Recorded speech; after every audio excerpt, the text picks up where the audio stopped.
Mesdames, Messieurs, merci de rester sur le programme de l'ORTM. Bonsoir et bienvenue au journal. Un journal que nous ouvrons avec ce communiqué du gouvernement. Le gouvernement qui informe l'opinion d'accès aux 330 logements sociaux des Rimadio 1 et 2. Un camion citerne a provoqué un accident dans 2 morts et 2 blessés. Informé de la situation, le Premier ministre du gouvernement, le Premier ministre chef du gouvernement a dépêché les ministres du logement et de la santé au chevet des blessés à l'hôpital Gabriel Touré. Les membres du gouvernement accompagnés d'une délégation comprenant la CMA-SA, entreprise chargée de la construction de l'ouvrage, se sont ensuite rendus dans les familles des disparus pour présenter les condoléances du gouvernement. Le gouvernement souhaite prompt rétablissement aux blessés, présente ses condoléances les plus attristées aux familles des victimes et prie pour le repos de leur âme. Le gouvernement rassure qu'une enquête est ouverte pour déterminer les circonstances exactes du drame. En marge du sommet de l'Élysée sur la paix et la sécurité en Afrique, les premières dames présentes à Paris ont participé à une mobilisation contre les violences faites aux femmes dans les conflits. L'objectif de cette mobilisation organisée à l'initiative de la première dame de France est de rompre le silence, mobiliser les énergies. La première dame du Mali, Keïta Aminata Maïga, a pris part à ces travaux. Reportage de Magamfin Konaté. 26 premières dames ont pris part à cette mobilisation contre les violences faites aux femmes dans les conflits. Parmi elles, Madame Keïta Aminata Maïga, épouse du président de la République. Après avoir souhaité la bienvenue à ses invités, la première dame de France a rappelé que les objectifs des premières dames sont de rompre le silence et de mobiliser les énergies. À plusieurs, nous serons plus fortes, a-t-elle martelé. Au-delà des violences physiques, les femmes subissent des violences morales et sociales. Les premières dames ont visionné un film sur les femmes et les enfants victimes des violences pendant les conflits dans la région des Grands Lacs. Une victime venue de Bukavu a également fait un témoignage très émouvant. Après un huis clos de 45 minutes, les premières dames ont lancé un appel dans lequel elles dénoncent la persistance intolérable des violences sexuelles dans les conflits et refusent que ces violences soient considérées comme des conséquences inévitables, voire acceptables des guerres. Elles s'engagent à sensibiliser l'opinion publique quant à ces crimes, à œuvrer pour leur prévention, à faire en sorte que les auteurs de ces crimes soient poursuivis et punis. Les premières dames s'engagent enfin à offrir un meilleur soutien aux victimes. Par ailleurs, les premières dames encouragent tous les efforts nationaux et internationaux pour renforcer les capacités de prévention et de réponse aux violences dans les conflits. Le président de la République, Ibrahim Boubacar Keïta, en ce jour à Paris, a rendu hommage aujourd'hui à l'ancien président sud-africain décédé jeudi. Vous pourrez donc suivre cet hommage du président au cours de ce journal. La Cour constitutionnelle, je vous le disais dans le titre, a proclamé ce matin les résultats définitifs des élections législatives du 24 novembre dernier. Élections dont le taux de participation s'élève à 38,62% pour ce scrutin. L'institution a reçu 85 requêtes demandant l'annulation des résultats de certains bureaux de vote ou le recomptage de certaines voix. Après l'examen des différentes requêtes, la Cour constitutionnelle a rendu son verdict. Au total, une vingtaine de candidats sont élus députés dès le premier tour. Nous écoutons le président de la Cour constitutionnelle, Amadi Tamba Kamara. Il est au micro de Bourama Traoré. Déclare élus les candidats et les listes de candidats ci-après. Circonscription électorale de Dioïla. Liste groupement de partis RPM, URD, FAR Ankaouli, Adema PACJ. Mamadou Djarasouba, Yiri Keïta, Bakari Fomba, Daouda Koulibaly, Sekou Fantamadi Traoré. Circonscription électorale de Baraouli. Liste groupement de partis URD Yelema, Sénid Faso Yiriwaton.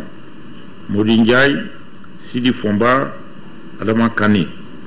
Circonscription électorale de Banyagara. Liste groupement de partis Adema PACJ, Kodem, RPM. Amadou Djepkile, Bokari Sagara, Yagama Tembeli.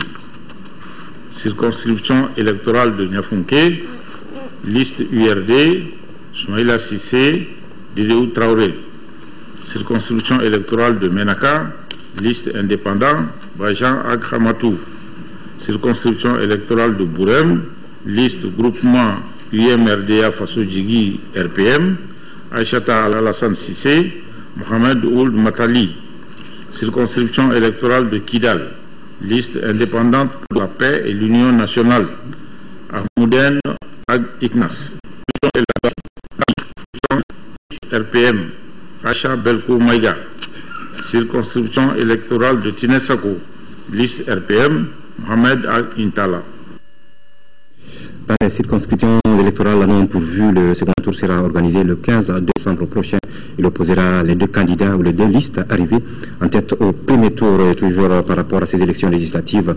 Dans le cadre donc de l'organisation du deuxième tour des élections législatives du 15 décembre 2013, le président du Comité national de légal accès aux médias d'État convie en réunion les candidats en lice ou leurs représentants, les représentants du ministre de l'administration territoriale et de la CENI, le dimanche 8 décembre 2013 à 10h au siège de l'organe sur la route de Koulouba. Hors du jour, tirage au sort de l'ordre d'enregistrement et de diffusion des messages de campagne du second tour des élections législatives du 15 décembre 2013.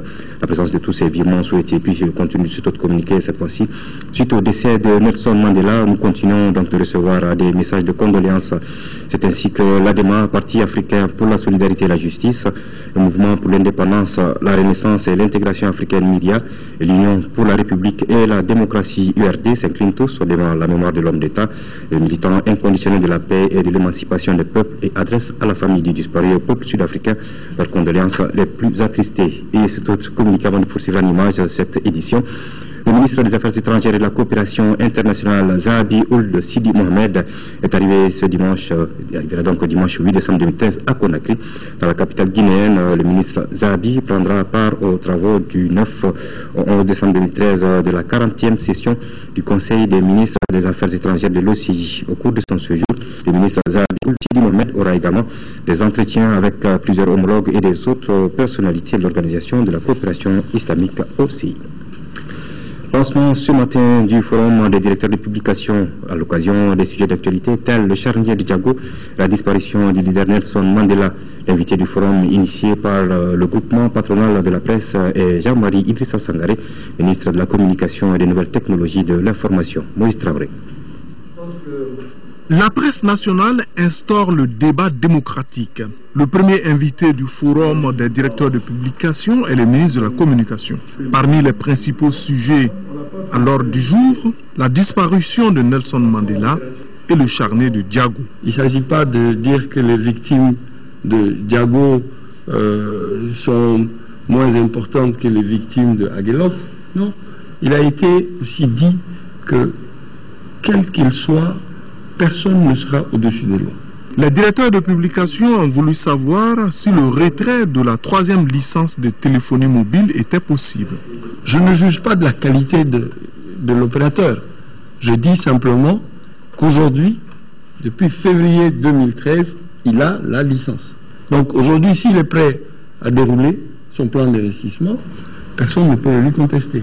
Le forum des directeurs de publication est une initiative du groupement patronal de la presse et de l'association des éditeurs de presse privée. Dans notre pays, il n'y a pas assez de débats. Les hommes politiques débattent peu. Les ministres parlent peu. Les intellectuels ne débattent pas. Les gens ont peur de parler dans ce pays-là. Les gens ont peur de se prononcer sur les grandes questions de la nation. Une fois par mois, un invité de marque sera face aux journalistes. Un espace qui a le soutien de la Fondation Konrad Adenauer. Appui aux initiatives de promotion d'un islam pacifique et tolérant, c'est l'intitulé d'un nouveau projet de l'association malienne pour la paix et le salut AMPS. Avec ce projet, en collaboration avec l'ambassade du Royaume des Pays-Bas au Mali, la AMPS s'emploiera à former et sensibiliser les musulmans pour l'instauration de la tolérance entre tous les fils du pays. La cérémonie de lancement a regroupé autour du président de l'Assemblée nationale plusieurs membres du gouvernement. Mamoudou Sidibé. Le projet d'appui aux initiatives de promotion d'un islam pacifique et tolérant qui vient d'être lancé retient dans ses activités la culture de la paix, la consolidation, la cohésion et l'unité nationale à travers un éveil de conscience. Nous allons faire, Inch'Allah, une série de formations avec les imams et avec les prêcheurs et avec des associations féminines islamiques pour lancer le programme. Le ministre des Affaires religieuses et du culte a rappelé que la tolérance est une vieille tradition au Mali. Dans l'empire du Mali, le Mali a été protégé par l'islam. Lorsque les Manékas ont souffert de la dictature de Samaoro et qu'il faille aller chercher Soundiata, on a confié les mandats à Sidi Mohamed Touré. C'était le marabout. C'est ça les 5 familles maraboutiques du Mandé. Et il leur a dit, allez-y le chercher jusqu'à votre retour. Même un oiseau ne portera le bec sur un mille du Mali. Nous avons eu des rois non-croyants qui ont construit des mosquées pour leur maman. Le président de l'Assemblée nationale a saisi cette opportunité pour lancer un appel aux chefs religieux afin qu'ils s'impliquent sans réserve dans la restauration d'une paix durable. Nous devons tous tirer les leçons de la crise sociopolitique et économique que notre pays vient de traverser, car notre pays a besoin de paix et de stabilité pour aller de l'avant. En fin de cérémonie, le président de l'Assemblée nationale a procédé au lancement du site de l'Association malienne pour la paix et le salut MPS. Ce site est désormais www.mps-mali.org. Auparavant, l'imam Diallo avait fait observer une minute de silence en la mémoire de Nelson Mandela. Voilà le contenu de cet autre communiqué avant de poursuivre. En raison de l'arrêt des 3 groupes du barrage de Manantali pour panne, la société Escom n'est pas en mesure de fournir à EDM SA son quota d'électricité lui permettant d'assurer la continuité de service. Cet arrêt a engendré un déficit important de production, entraînant des perturbations dans la fourniture d'électricité des villes qui sont alimentées par le réseau interconnecté. Selon les responsables de cet ouvrage de l'OMVS, principal fournisseur d'EDM SA en électricité, cette situation pourra perdurer jusqu'au lundi 9 décembre 2013. La société EDM SA prendra toutes les dispositions pour atténuer ces perturbations et s'excuse auprès de son aimable clientèle pour les désagréments déroulant de cette situation indépendante de sa volonté. Ouverture ce matin au CICB de la 8e Assemblée Générale de l'Ordre des Géomètres Experts du Mali. En plus de la lecture des textes, c'est le thème de l'insécurité foncière qui sera au centre des débats. La cérémonie d'ouverture était présidée par l'Ordre des Géomètres du Mali, OGE. Nous sommes un maillon essentiel dans le processus foncier. Et malheureusement, notre responsabilité n'est pas définie par l'administration. Mais comment comprendre aujourd'hui que l'administration accepte un plan foncier, un plan de lotissement, qu'il soit urbain ou rural, dans le circuit administratif, alors que le géomètre n'est même pas connu? Comment accepter aujourd'hui un plan alors qu'aucune borne n'est mise sur le terrain? Ça, c'est des aspects d'insécurité, c'est la marchandisation foncière, c'est tout. Le document qui dresse l'état de la propriété foncière du territoire appelé cadastre demeure un début de solution pour les problèmes fonciers. Pour le ministre des Domaines de l'État et des Affaires foncières, le document est en cours d'élaboration. Nous avons un plan pour le cadastre à moyen terme. Le cadastre, c'est techniquement très difficile, ça nécessite que nous ayons des ressources humaines prêtes à accompagner ce travail-là. Ça nécessite des moyens financiers, mais ce n'est pas le plus difficile. Mais ça nécessite surtout de la volonté. Nous avançons petit à petit, mais il est certain qu'à l'horizon 2017, le Mali pourra être doté au moins d'un cadastre expédié à visée fiscale. Et puis après, nous pourrons avancer petit à petit vers ce qu'on appelle un cadastre polyvalent. Il faut aussi travailler sur la déontologie administrative. Quel agent est habilité à délivrer quel document foncier et quel est le système de contrôle qui sécurise la délivrance des documents.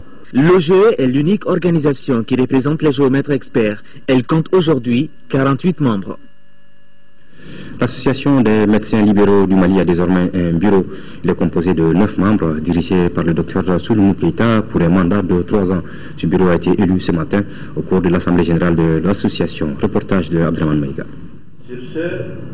C'est désormais Dr Soulounou Keïta qui présidera aux destinées de l'association des médecins libéraux du Mali. Il est à la tête d'un bureau de 9 membres. Ce bureau, élu à la suite des travaux de cette assemblée générale extraordinaire pour une durée de 3 ans, s'attellera à donner plus de visibilité aux activités de l'association. Pour cela, les premiers combats de cet organe vont s'articuler autour de la professionnalisation du secteur libéral au Mali, de l'implantation progressive de l'association dans tout le pays et du renforcement du partenariat public-privé. Les objectifs immédiats auxquels nous allons nous attaquer, c'est l'installation et la redynamisation des démembrements de l'association. C'est un toilettage des textes, une révision des textes de l'association. Ce bureau entend également trouver des solutions aux nombreux défis qui se posent au secteur de la médecine libérale, notamment la prolifération des structures privées de santé, le non-respect des prescriptions déontologiques par certains médecins libéraux et l'installation des jeunes médecins. Votre participation est attendue également sur plusieurs chantiers, à savoir l'élaboration et l'exécution des plans et programmes nationaux de santé, les études et la mise en œuvre adéquate du partenariat public-privé et de la médicalisation des structures de santé de première ligne. L'association des médecins libéraux du Mali a été créée en 1993 avec pour objectif de valoriser la profession médicale, de renforcer la cohésion entre les professionnels de la santé. Elle regroupe l'ensemble des médecins et des odontostomatologistes régulièrement installés dans le secteur privé malien. Dans le cadre du volet médical du jumelage à Bamako-Angers, une mission chirurgicale vient de séjourner au centre hospitalier universitaire du Pongé. La mission a procédé à 4 opérations cardiaques permettant à des patients d'être soignés sur place à Bamako. Nous écoutons le professeur Jean-Louis Debru, chirurgien cardiaque au centre hospitalier universitaire d'Angers. Il est au micro de Cheikh Omar Sangaré. Nous avons opéré cette semaine 4 malades, 3 enfants qui étaient atteints de cardiopathie congénitale, c'est une malformation cardiaque complexe qui les rendait très bleus, et également un adulte qui avait une péricardite, c'est-à-dire une constriction du cœur par le péricarde. Voilà. Donc nous sommes très heureux parce que les 4 malades vont très bien, notamment ce petit qui a une cardiopathie très complexe et qui a été récusé pour un transfert à l'étranger. Nous avons pu lui faire une intervention qu'on appelle à cœur fermé, c'est-à-dire une intervention qui ne nécessite pas d'ouvrir le cœur. Ce n'est pas une intervention qui corrige la malformation, mais plutôt une intervention qui permet de d'améliorer l'état de l'enfant et de lui permettre de grandir. Bien évidemment, ce que nous cherchons à faire avec nos amis maliens, c'est de développer la chirurgie cardiaque dite à cœur ouvert, qui nécessite beaucoup plus de moyens, mais qui permet de traiter plus efficacement les adultes comme les enfants. La collaboration avec nos amis maliens se passe excellemment bien. 2 chirurgiens ont été formés pendant 3 ans à Angers. Ils sont venus en décembre 2011 tous les deux. Ils ont commencé par eux-mêmes une activité de chirurgie cardiaque à cœur fermé. Et là, nous sommes venus en renfort, si vous voulez, pour des cardiopathies plus complexes. L'eau potable, l'eau pour la production et comment sauver les enfants nés avec un petit poids. Voilà les questions autour desquelles ont tourné mercredi dernier les activités de la caravane Tous et Chacun à Bla. Envoyé spéciaux à Bokar Traoré, Tessira Emmanuel Dambélé. C'est par Baroueli où la presse a visité la mini-banque de sang du centre de santé de référence de la localité que s'est bouclée cette caravane qui a touché en 10 jours environ 18 000 personnes. 18 000 personnes informées et sensibilisées sur les gestes simples qui sauvent la vie des mères, des nouveau-nés et des enfants. Parmi ces gestes, on peut citer entre autres le recours rapide aux soins de santé, la consultation prénatale et postnatale, la vaccination des enfants, l'allaitement maternel exclusif des enfants, la nutrition des femmes enceintes et allaitantes et des enfants, la planification familiale, le lavage des mains au savon et l'utilisation de moustiquaires imprégnés d'insecticides. 10 jours d'activité d'information, de sensibilisation populaire pour susciter et renforcer la connaissance et l'intérêt des populations sur le rôle des agents de santé communautaire ASC, la scolarisation des enfants, le rôle des communautés et des leaders religieux, la promotion de la planification familiale, la communauté à la base, les leaders religieux et autres partenaires ont été impliqués dans ces activités dont le but est la mère et l'enfant. Cette caravane médiatique est l'une des meilleures stratégies pour informer et sensibiliser les populations à mieux utiliser les services disponibles. Je lance un appel à tous les leaders d'opinion, leaders communautaires et religieux pour leur implication effective en faveur des pratiques familiales essentielles afin de réduire la mortalité maternelle, néonatale et infantile au Mali. Les artistes ambassadeurs de la campagne ont joué leur rôle mobilisateur aux côtés des partenaires officiels qui étaient au nombre de 5 cette année. Plan Mali y a profité pour remettre des équipements médicaux d'une valeur de plus de 36 millions de francs CFA aux structures de santé de Baroueli. Bientôt, les élèves du fondamental vont reprendre le chemin de l'école à Kidal. L'ouverture des classes dans la 8e région se prépare activement. C'est la principale décision prise à l'issue de la réunion tenue à Kidal entre les autorités régionales, les partenaires de l'école et les leaders communautaires. Reportage ORTM Kidal, Tiamoko Sagara. Quelles sont les mesures à prendre pour réussir une bonne rentrée scolaire en 8e région? C'est le sens de cette réunion qui a regroupé à la résidence du gouverneur tous les acteurs de l'école. Au cours des échanges, autorités régionales, partenaires de l'école, enseignants, élus locaux et leaders communautaires ont à l'unisson souhaité une reprise rapide des classes. Vous savez, nous sommes dans un milieu avec une crise pendant une année et demie. Donc il va falloir sensibiliser les populations, sensibiliser les parents d'élèves et même les élèves pour que tout le monde participe réellement à la montée de ces écoles-là la semaine prochaine, parce que nous disons que cette semaine, nous aurons le maximum d'enseignants qui seront là. Et le montant d'installation des fonctionnaires, de 150 000 francs, ont été donnés à tous les enseignants. Et le moyen de transport, qui est les 100 000 francs, ont été donnés aussi à tous les enseignants. Et même l'aménagement va nous accompagner dans le transport des enseignants. Donc je peux dire aujourd'hui que toutes les dispositions sont prises pour que ces enseignants reviennent à Kidal. Les participants à cette réunion ont souhaité que l'école revienne uniquement à l'élève et aux enseignants, qu'elle soit loin de la politique, que le milieu scolaire soit propice à l'apprentissage. C'est pourquoi le chef de l'exécutif régional appelle les enseignants qui n'ont pas encore rejoint leur poste de le faire le plus tôt que possible, car la rentrée scolaire, c'est pour bientôt. L'ONG Nord et Développement vient de procéder à Tombouctou au lancement d'un nouveau projet intitulé Aide humanitaire dans le secteur Wash en milieu scolaire. Le projet est financé par le département allemand des affaires étrangères pour un montant d'environ 130 millions de francs CFA. Reportage ORTM Tombouctou, Yaya Tandina. En procédant au lancement de ces activités intitulées L'aide humanitaire dans le secteur Wash en milieu scolaire, ce projet vise à améliorer les conditions d'hygiène et d'études dans 21 écoles de la région de Tombouctou. Financé par le département allemand des affaires étrangères pour un montant d'environ 130 millions de francs CFA sur une durée de 15 mois. La réhabilitation de latrines au niveau de 15 écoles. Construction d'un bloc de 3 latrines au niveau de 7 écoles. Construction d'un forage équipé de pompes manuelles au niveau de 7 écoles. La réparation de 3 pompes manuelles, donc au niveau de 3 écoles. La distribution de kits d'hygiène au niveau de 21 écoles. La formation des maîtres sur le WASH. Ces différentes activités sont exécutées par l'ONG allemande Archnova en partenariat avec Nord et Développement à Tombouctou.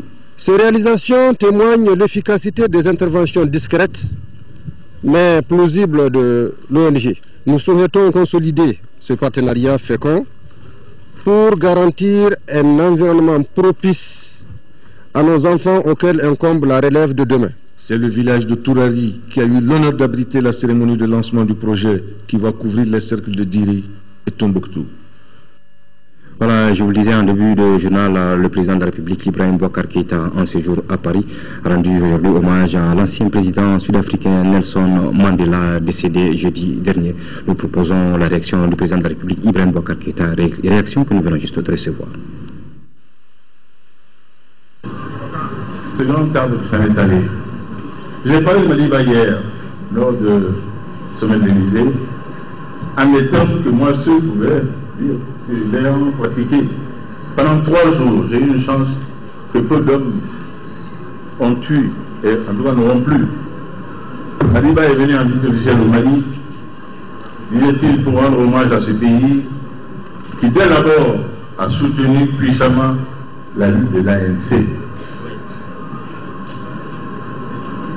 Le président m'a engagé à l'accompagner dans toutes ses visites. Et lors d'une des visites à un personnage malien, dont je ne dirai pas le nom, premier ministre du Mali, il a assisté à une scène qui l'a bouleversé, l'intéressé à attaquer le gouvernement, mon gouvernement, le chef de l'État, mon président, au motif que nous étions des jeunes de cervelés et que nous avions vendu le Mali à la Banque mondiale et au Fonds monétaire. Et tout y quanti. Nous avons trahi Modibo Keïta et ses compagnons. Madiba s'est levé. Chers camarades, j'étais très heureux de te revoir. Mais pour ce qui concerne la trahison, fais attention. Ce mot-là maintenant, quand je l'entends, je tremble. Figure-toi qu'on m'a accusé d'être traître à la nation azanienne au motif que je n'ai pas mis les blancs dehors, mais est-ce que nous n'avons plus de droits en Afrique du Sud que les blancs? Ils sont natifs de ce pays. Ce pays, nous l'avons en partage. L'intelligence et l'histoire, nous ne connaissons pas autre chose, nous allons vivre ensemble. Moi, je suis en train de travailler à une nation arc-en-ciel. Belle leçon, et de remonter. Ça n'a pas suffi. Ça n'a pas suffi. Une fois que nous fûmes dans son appartement, dans ses appartements, il m'a dit, mon fils, ne sois pas amer par rapport à ce qui s'est passé ce matin, mais je vais te dire maintenant comment j'ai rencontré celui qu'il appelle son ami. Ça n'est pas une rencontre amicale. Quand en 60 est venu au Mali, avec Olivier Tambo pour annoncer à Modibo Keïta, après le congrès d'Ar es Salaam, que dorénavant l'ANC n'en pouvant même aller faire la lutte armée. Il m'a dit nous avons été conduits par le même homme qui n'a pas voulu nous amener chez Modibo Keïta, nous a traité de farceurs, d'avoir la prétention de lutter contre l'armée sud-africaine, nous qui n'avions que des lances et des pierres. Je vois que les armes n'ont rien changé, l'homme n'a pas changé. Ça c'est Mandela. Il ne peut pas dormir en me sachant désobligé.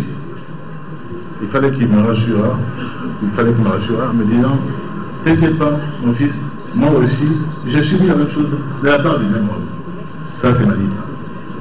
L'humanité a perdu, pas l'Afrique, il n'appartient pas à l'Afrique. Il n'appartient à rien du tout, c'est pas un homme de couleur, il n'a pas de coloration. C'est un être, quelqu'un l'a dit, Dominique merci, exceptionnel. Exceptionnel. Et Madiba dort en paix, il nous laisse tous orphelins, tu l'as dit également. Et j'ai dit à Christiane Tobira, ma soeur, j'ai dit Christiane, tu as dit avec des mots justes, comme toujours, nos cœurs t'en est seul. Voilà, c'était donc la réaction du président de la République, Ibrahim Boubacar Keïta, hommage donc rendu à Nelson Mandela, le président de la République qui est donc en séjour à Paris, en France. La disparition de Nelson Mandela, nous en parlons toujours avec la réaction cette fois-ci de l'ancien président de l'Organisation de l'Unité africaine OUA, Moussa Traoré, exprime sa compassion ici au micro de notre reporter Mamari Kone. Nous avons appris avec un sentiment d'amertume, de regret, le décès de ce géant, ce grand homme d'État qui a changé le destin de l'Afrique du Sud dès sa sortie de prison pour que le peuple sud-africain se réconcilie avec lui-même pour éviter à ce peuple un règlement de compte, pour éviter une vengeance inutile. Il était tout à fait normal et cela était inscrit dans la mission du président en exercice de l'Organisation de l'Unité africaine, le combat pour la libération de toute l'Afrique australe et la libération de Nelson Mandela particulièrement et de la lutte, le renforcement de la lutte contre l'apartheid. Pour ce faire,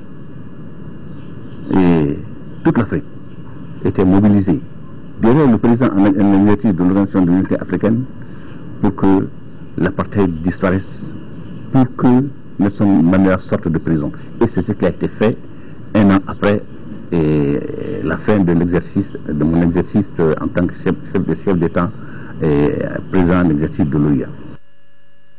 Voilà, c'était donc là la réaction du général Moussa Traoré, ancien président du Mali, ancien secrétaire général, président de l'Organisation de l'Unité africaine. Autre sujet de l'actualité, à Koulikoro, le 3e bataillon de l'armée malienne, baptisé Sigui, le buffle, pour sa puissance et son intelligence, a bouclé ce samedi matin 12 semaines de formation au camp d'entraînement de la mission européenne de formation. Ils étaient 679 éléments à apprendre des techniques et tactiques militaires diverses. Ces soldats du 3e groupement tactique interarmes ont reçu leur béret d'entraînement en présence du chef d'état-major général des armées et de nombreux invités. Koulikoro, Sidou Traoré. Cette cérémonie solennelle consacre la fin d'une formation intense du 3e bataillon, le bataillon Sigui au Buffle, au camp d'entraînement de l'Union européenne à Koulikoro. Ce groupement tactique interarmes GTA 3, composé à 70% des recrues, a reçu en 12 semaines des notions tactiques et techniques, des cours de droit humanitaire, de maintien de paix et des exercices pratiques sur le terrain. Durant les 10 mois, nous avons subi une formation intense, une formation de qualité, au cours de laquelle nous avons appris beaucoup de procédés de combat, les notions qui nous permettent alors de faire face aux différentes missions assignées. Ce Djetia Sigui, d'un effectif de 679 éléments, devra mettre en pratique sur le théâtre des opérations Maliba ses connaissances acquises, d'où ses encouragements. Aux ordres de votre chef, le lieutenant-colonel Sangaré, continuez de faire honneur à votre pays, à vos entraîneurs européens et à tous ceux qui croient en vous. Le chef d'état-major général des armées a magnifié toute la reconnaissance des autorités maliennes à l'endroit de l'Union européenne pour les actions de professionnalisation de notre outil de défense.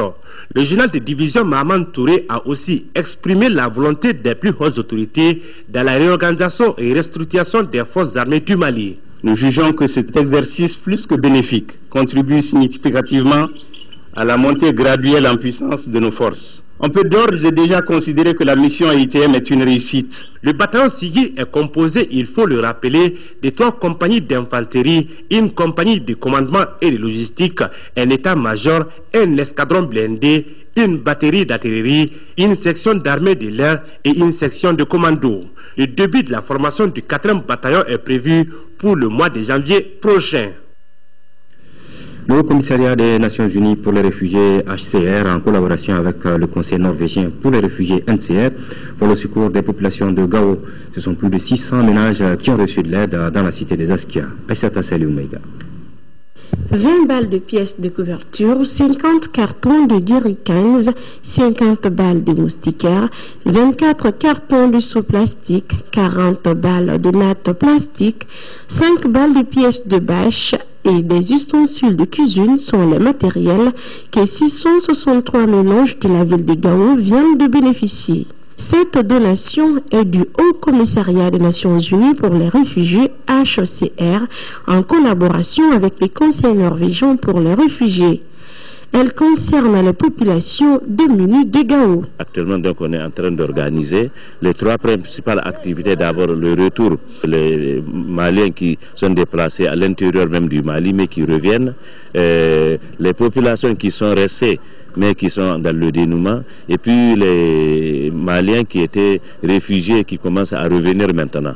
Une des 3 des actions rapides qu'il fallait faire, c'est-à-dire donc cette distribution que vous avez vue, qui concerne les vulnérables. C'est vraiment de l'humanisme que de songer à des vieilles personnes ou à des personnes démunies pour leur faire un geste de ce genre, parce que quelque part ça aide aussi les familles. Les autorités régionales se réjouissent de cette action qui permettra aux réfugiés et déplacés de s'installer. Cette opération aujourd'hui vise à contribuer à asseoir le retour de cette population qui est une réalité.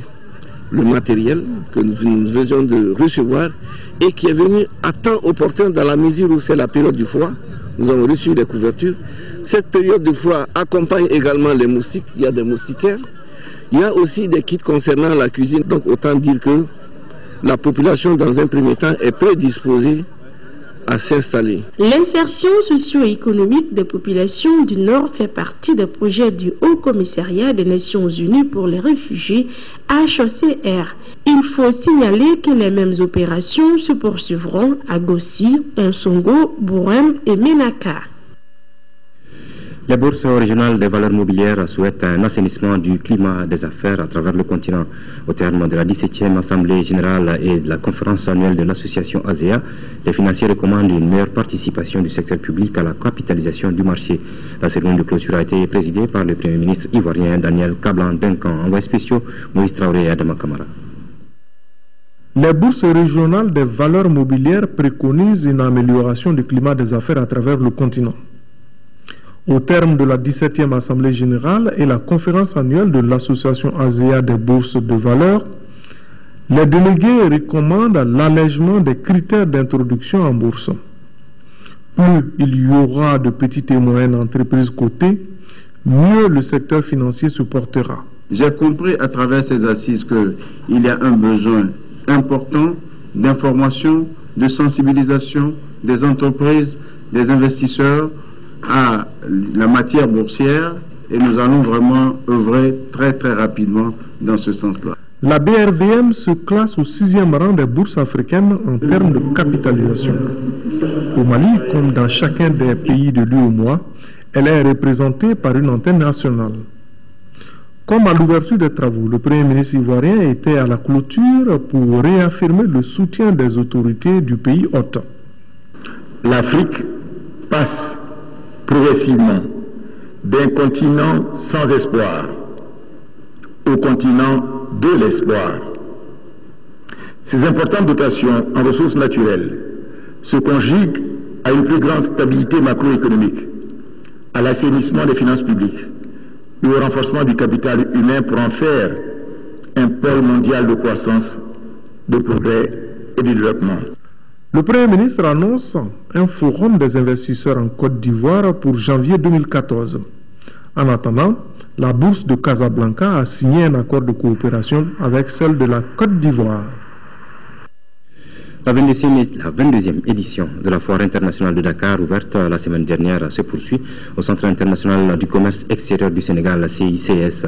Une soixantaine d'exposants maliens participent à cette foire sous la houlette de l'Agence pour la promotion des exportations du Mali, APEX. Suleiman Kantara Sissoko. 19 000 mètres carrés ont été aménagés pour accueillir une quarantaine de pays pour 16 000 exposants avec 550 000 visiteurs attendus. Tous les records ont été battus. Au dire des organisateurs dans cette FIDAC, un rendez-vous du donner et du recevoir, un haut lieu d'exposition, de commerce de produits et d'échange d'expériences dans les domaines très divers. Le Mali est présent à cette foire avec une vingtaine de stands. La participation malienne se déroule sous la houlette de l'Agence pour la promotion des exportations du Mali, APEX. L'ambassadeur du Mali, Moulay Ali Khalila Skofare, en compagnie du ministre sénégalais de la Femme et de l'Entrepreneuriat, Mme Antassar, a visité les stands. Les exposants ont fait de bonnes affaires. La FIDAC est une opportunité supplémentaire pour renforcer le dynamisme économique des deux pays, promouvoir l'entraide sous-régionale et le commerce. Facteur important dans le processus d'intégration économique et sociale des États et des peuples de la sous-région ouest-africaine et du continent, la FIDAC est aussi un carrefour de la culture mondiale où les différentes sensibilités musicales côtoient les objets d'art venus de tous les horizons du monde. Mon impression, c'est que la participation du Mali à cette édition de la foire de Dakar est de qualité. D'abord le nombre des exposants qui a beaucoup augmenté. Ensuite les produits et surtout la qualité des produits exposés. Clôture hier ici à Bamako de la Semaine africaine des technologies de l'information et de la communication. Cette initiative de l'AGTIC visait à promouvoir l'utilisation des TIC et célébrer le rôle joué par celle-ci dans le développement de l'Afrique et du Mali en particulier. La semaine avait comme thème promouvoir le panafricanisme, la renaissance africaine à travers les TIC vers la vision 2063 de l'Union africaine. Mohamed Ould Mamouni. Une vidéoconférence sur le panafricanisme, l'accès libre à Internet, des journées portes ouvertes à l'AGTIC, une formation en informatique, voici entre autres les activités menées au cours de la semaine africaine des technologies de l'information et de la communication SATIC. On a fait une vidéoconférence avec les 3 capitales régionales, Ségou, Sikasso et puis Kaï. Donc c'était le sujet de la conférence, c'était sur le panafricanisme et puis la vision 2063. Avec la conférence déjà, on a compris que la semaine était presque gagnée, mais on ne s'est pas arrêté à ça. On a pu faire des reportages sur le partenariat AGTIC Communicat. Nous sommes très satisfaits de cette semaine. Il y a eu beaucoup d'activités. Il y a effectivement des petits problèmes d'organisation qu'on va pouvoir disons rectifier, mais bon, grosso modo la satisfaction vient du fait qu'on a pu sensibiliser un maximum de Maliens et ça fait partie de nos missions, c'est notre rôle. On doit faire comprendre que les technologies elles sont utiles, elles doivent être utilisées, leur rapport est certain. Il va falloir maintenir l'effort et surtout faire en sorte que chaque année la semaine puisse se tenir et s'améliorer de mieux en mieux. Avec autant d'initiatives, on peut dire que la vulgarisation des TIC est en marche au Mali.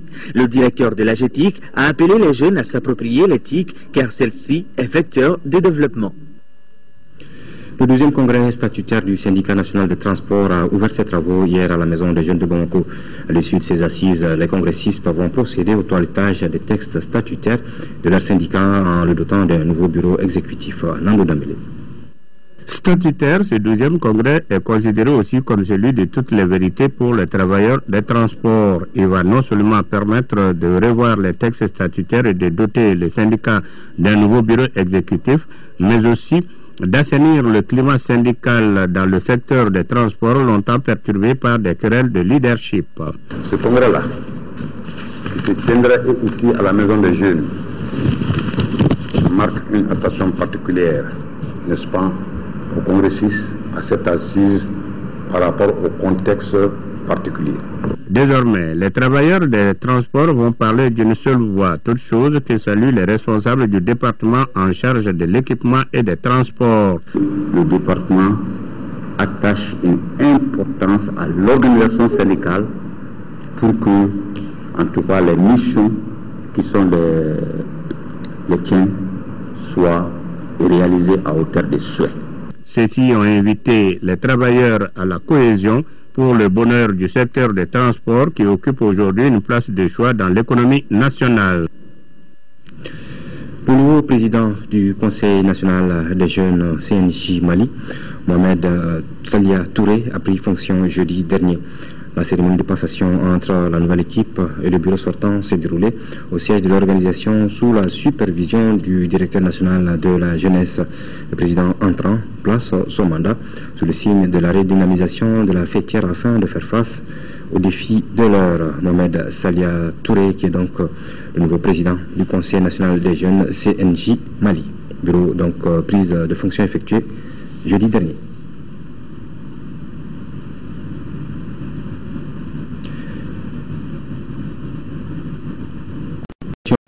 Parlons de sport, a organisé hier la nuit du basket. La soirée a été marquée par la remise de récompenses au La Fédération malienne de basketball célèbre ses sportifs les plus militants et ses dirigeants. Aussi, pour le monde de la balle au pied, la situation de crise qu'a connue notre pays, la Fédération a publié l'essentiel de son fonds international. Les résultats de la les champions d'Afrique étaient à l'honneur et ont reçu de la part de Orange Mali un chèque de 5 millions de francs CFA. Les dirigeants de basket ont également reçu des attestations. En ce qui concerne les lauréats de la saison, au niveau des équipes, le Stade Malien Dame et l'AS Real Homme champions ont reçu chacun 1 million de francs CFA.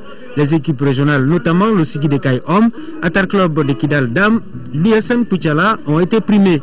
Les prix de meilleur espoir sont revenus à Bourama Doumbia de l'AS Mandé et Rukatou Diakité du Djoliba Athletic Club. Meilleur marqueur Mamadi Keita du Djoliba, meilleure marqueuse Kankou Koulibaly du Stade Malien. Le clou de la soirée a été la désignation du roi et de la reine. Les lauréats Boubacar Fadjala Sidibé et Kankou Koulibaly, tous du Stade Malien, ont reçu chacun 250 000 francs CFA. La soirée a été agrémentée par des projections de streetball et des prestations d'artistes.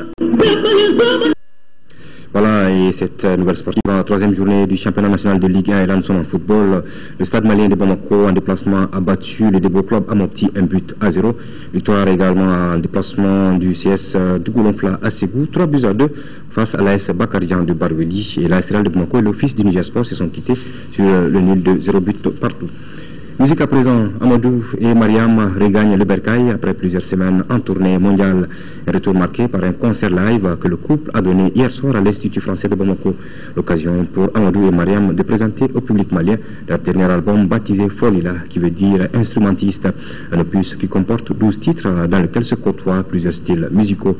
Retour sur ce spectacle son et lumière de plus de 2 heures avec notre reporter Modibo Soirée. Après avoir conquis le cœur de mélomanes en Europe où il est sorti il y a quelques mois, Folila, le dernier album de Amadou et Mariam, est venu ce vendredi soir à la rencontre du public malien. Comme à l'accoutumée, cette sortie nationale à l'Institut français du Mali a été cette nouvelle occasion pour Amadou et Mariam de célébrer avec leurs fans la musique malienne après une longue période d'absence.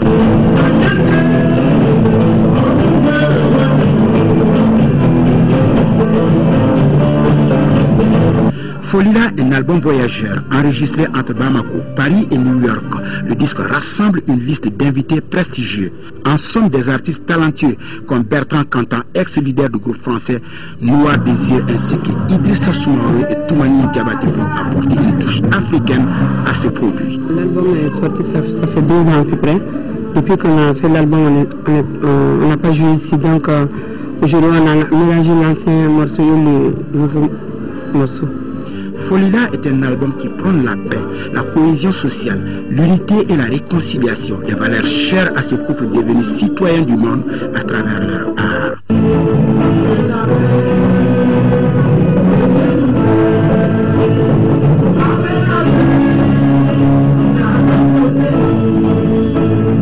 Programmé pour être un concert dédicace, la soirée a pris une allure d'hommage suite à la disparition de l'icône de la paix, l'ancien président sud-africain Nelson Mandela, qui nous a quittés ce jeudi. Nelson Mandela, c'est l'espoir pour tout le monde parce que les artistes se sont mis à chanter, à faire de façon à ce que l'opinion publique soit au courant de ce qui se passe en Afrique du Sud, l'apartheid. Je pense que les artistes se sont mis au premier rang pour dénoncer et pour appuyer la politique de Nelson Mandela.